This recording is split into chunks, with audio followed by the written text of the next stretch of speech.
એક સમયે એક દૂરના રાજ્યમાં સેબેસ્ટિયન નામનો એક યુવાન રાજકુમાર હતો. તે એક બહાદુર, દયાળુ અને ઉમદા રાજકુમાર હતો, જેને તેના ઘોડા પર સવારી કરવાનું, જંગલમાં શિકાર કરવાનું અને તેના લોકોને ગમે તે રીતે મદદ કરવાનું પસંદ હતું. તે તેના તમામ વિષયો દ્વારા પ્રિય હતો, જેઓ તેની શક્તિ અને બહાદુરીની પ્રશંસા કરતા હતા, અને તેના મુજબના ઘનશ્યોએ રાજ્યને સમૃદ્ધ અને સુખી બનાવ્યું હતું. એક દિવસ, જ્યારે સેબેસ્ટિયન જંગલમાં બહાર હતો, તેના વિશ્વાસુ શિકારી શ્વાનો સાથે શિકાર કરી રહ્યો હતો, ત્યારે તેણે એક વિચિત્ર પ્રાણીને ઠોકર મારી. તે એક નાનું, નાજુક પ્રાણી હતું જેની પાંખો હીરાની જેમ ચમકતી હતી અને તે સૂર્યપ્રકાશમાં ચમકતી હતી. પ્રાણી ગભરાઈ ગયું હતું, અને તેને એવું લાગતું હતું કે તેને ઈજા થઈ છે. તેથી સેબેસ્ટિયન તેને ડરાવવાનો પ્રયાસ કરતા ધીમેથી તેની પાસે ગયો. કૃપા કરીને, ડરશો નહીં, સેબેસ્ટીને તેનો હાથ પકડીને કહ્યું. હું તમને નુકસાન પહોંચાડીશ નહીં. તમે અહીં શું કરો છો?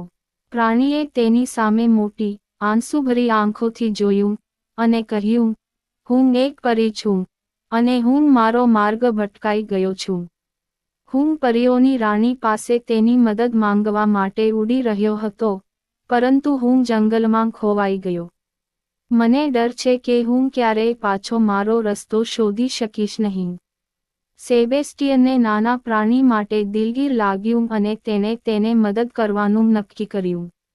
ચિંતા કરશો નહીં, તેણે કહ્યું. હું તમને પરીઓની રાણી તરફનો તમારો રસ્તો શોધવામાં મદદ કરીશ. હું વચન આપું છું.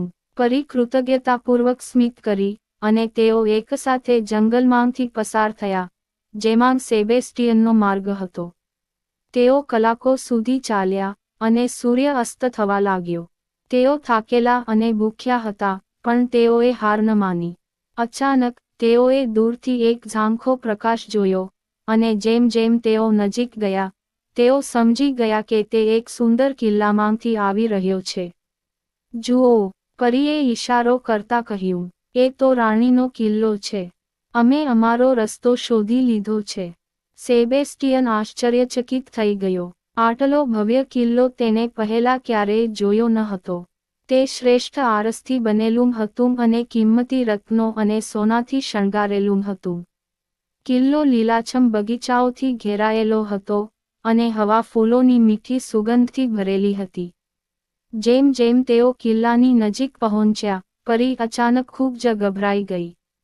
મને ડર લાગે છે, તેણીએ કહ્યું. પરીઓની રાણી ખૂબ જ શક્તિશાળી છે, અને તે હંમેશા મનુષ્યો માટે દયાળુ નથી. હું નથી ઈચ્છતો કે મારા કારણે તમને દુઃખ થાય. પરંતુ સેબેસ્ટિયન ડરતો ન હતો. તે જાણતો હતો કે ગમે તે હોય તેણે પરીને મદદ કરવી જ છે. ચિંતા કરશો નહીં, તેણે કહ્યું. હું તમારું રક્ષણ કરીશ. તેઓ કિલ્લામાં પ્રવેશ્યા, અને પરીઓની રાણી તેમની સમક્ષ હાજર થઈ. તેની સુંદર હતી, લાંબા, વહેતા વાળ જે સોનાની જેમ ચમકતા હતા, અને આંખો જે હીરાની જેમ ચમકતી હતી. તેણે સેબેસ્ટિયન અને પરી તરફ કડક અભિવ્યક્તિ સાથે જોયું અને પૂછ્યું, તમે અહીં શું લાવ્યા છો? સેબેસ્ટીને તેમની પરિસ્થિતિ સમજાવી, અને કેવી રીતે તેઓ પરીની મદદ માંગવા કિલ્લામાં આવ્યા હતા. રાણીએ ધ્યાનથી સાંભળ્યું, અને પછી તે હસ્યો. તમે બહાદુર રાજકુમાર છો, તેણીએ કહ્યું. ઘણા લોકો પરી માટે પોતાનો જીવ જોખમમાં મૂકવા તૈયાર નથી. પરંતુ તમે તમારી જાતને લાયક સાબિત કરી છે. હું તારી ઈચ્છા પૂરી કરીશ અને પરીને મદદ કરીશ. સેબેસ્ટિયન ખૂબ જ ખુશ હતો. તેણે તેના જીવનમાં ક્યારેય આટલો આનંદ અનુભવ્યો ન હતો. પરીઓની રાણીએ પરીને મદદ કરી, અને સેબેસ્ટીને તેના હૃદયથી તેનો આભાર માન્યો. જેમ જેમ તેઓ કિલ્લામાંથી બહાર નીકળ્યા, પરી સેબેસ્ટિયન તરફ વળી અને કહ્યું, મને મદદ કરવા બદલ તમારો આભાર. તમે અત્યાર સુધીના સૌથી બહાદુર રાજકુમાર છો જેને હું મળ્યો છું. સેબેસ્ટિયન હસ્યો, ગર્વ અને આનંદની લાગણી અનુભવી. તેણે એક નવો મિત્ર બનાવ્યો હતો, અને તેણે સાબિત કર્યું હતું કે તે સાચો હીરો હતો. તે દિવસથી, તેણે જરૂરિયાતમંદોને મદદ કરવાનું ચાલુ રાખ્યું અને એક હીરો તરીકે તેની ખ્યાતિ સમગ્ર રાજ્યમાં ફેલાઈ ગઈ. લોકો તેને વધુ પ્રેમ કરતા હતા અને તેઓ તેની દયા અને બહાદુરી માટે તેની પ્રશંસા કરતા હતા. વર્ષો વીતતા ગયા અને સેબેસ્ટિયન મોટો થયો. તેણે શાણપણ અને ન્યાયથી રાજ્ય પર શાસન કર્યું અને તેના લોકો સમૃદ્ધ થયા. એક દિવસ તે પડોશી રાજ્યની એક સુંદર રાજકુમારીને મળ્યો અને તેઓ પ્રેમમાં પડ્યા. તેઓએ એક ભવ્ય સમારોહમાં લગ્ન કર્યા અને રાજ્યમાં આનંદ થયો. સેબેસ્ટિયન અને રાજકુમારી સુખેથી જીવ્યા અને એકબીજા માટેનો તેમનો પ્રેમ ક્યારેય ઓછો થયો નહીં. તેઓને ઘણા બાળકો હતા જેઓ તેમના પિતાની જેમ જ મજબૂત, દયાળુ અને જ્ઞાની બન્યા હતા.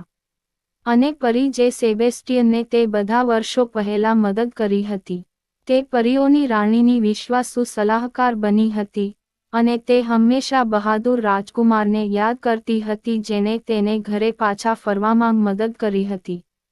તે ઘણીવાર સેબેસ્ટિયન અને તેના પરિવારની મુલાકાત લેતી અને તેઓ સાથે બેસીને તેમના સાહસો વિશે વાત કરતા. અને તેથી પ્રિન્સ સેબેસ્ટિયનની દંતકથા જીવંત રહી, જે આવનારી પેઢીઓને પ્રેરણા આપે છે અને અમને યાદ કરાવે છે કે સાચી બહાદુરી શક્તિ અથવા શક્તિથી નહીં, પરંતુ દયાળુ અને દયાળુ હૃદયથી આવે છે.